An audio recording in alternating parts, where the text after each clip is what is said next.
Why? Like, why? You don't know what the hell you're doing. A nutmeg, maybe? No. It's probably fine. I'll see you later. Hello, and welcome to Quarantini, day number 6.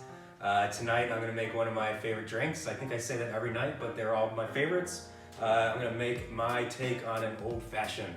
And I figure since this is a classy drink, I would class up my wardrobe. I got my tailor-fitted shirt here.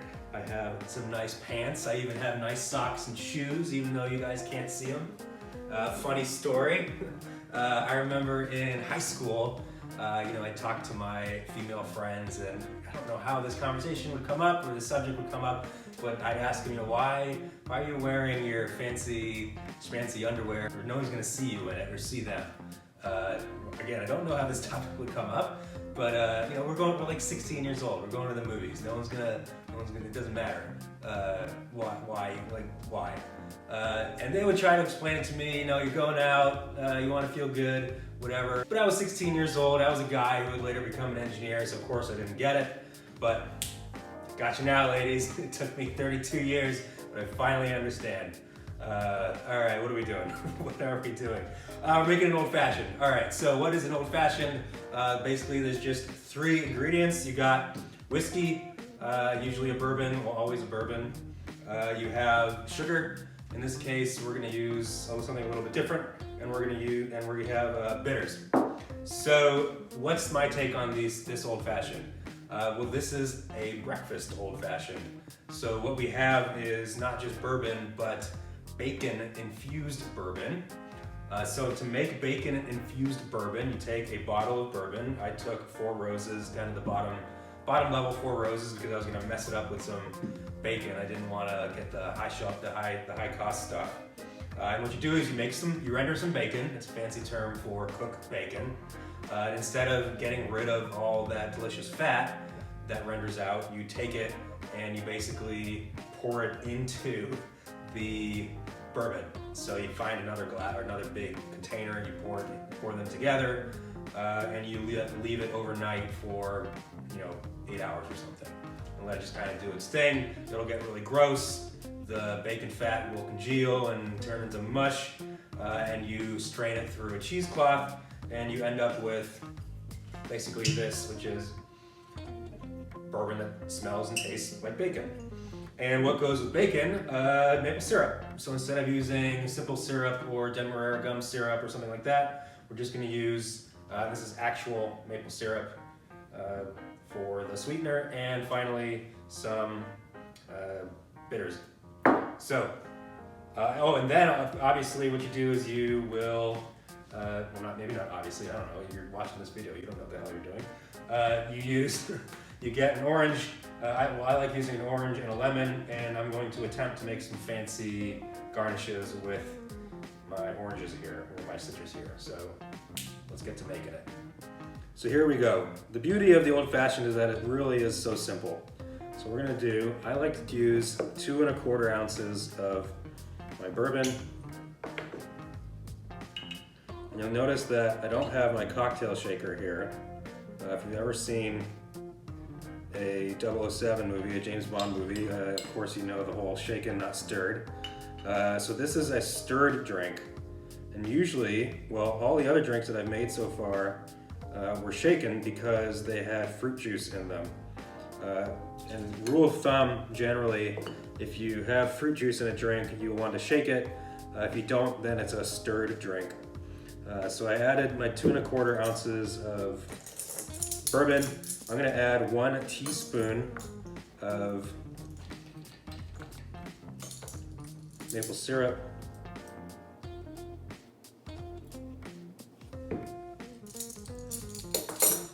And just a few drops of bitters here. This is one of those fancy bitters that has a dropper. So at this point, you want it to be under diluted. So you don't want to stir it or leave it too long. If it were a martini, you kind of want it to get to full dilution, but because of this drink, you really want the bourbon to shine through. So just stir it for a little bit.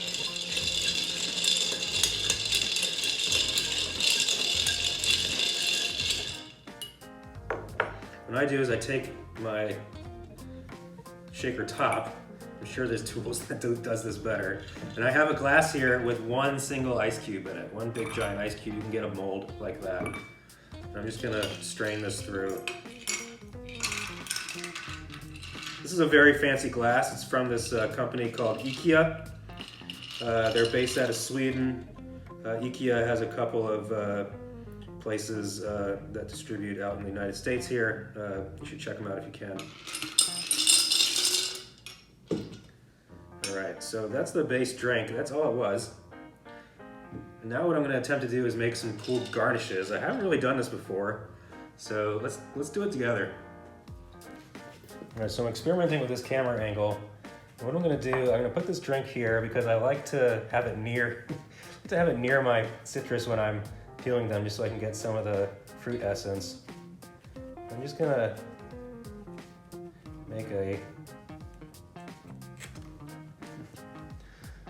That's probably fine. All right, so I got a really nice knife here because I want to get something that's at least as long as the orange.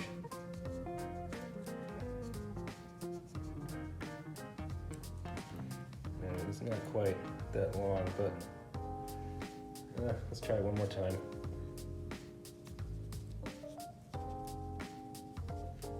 All right, there we go.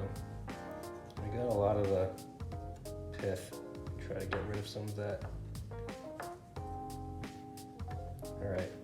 What we're gonna do is we're gonna just trim these up.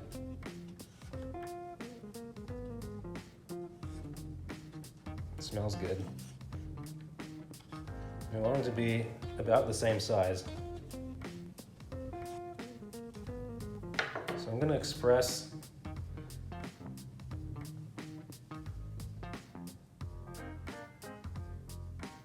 and get some of the essences on the actual rim of the glass.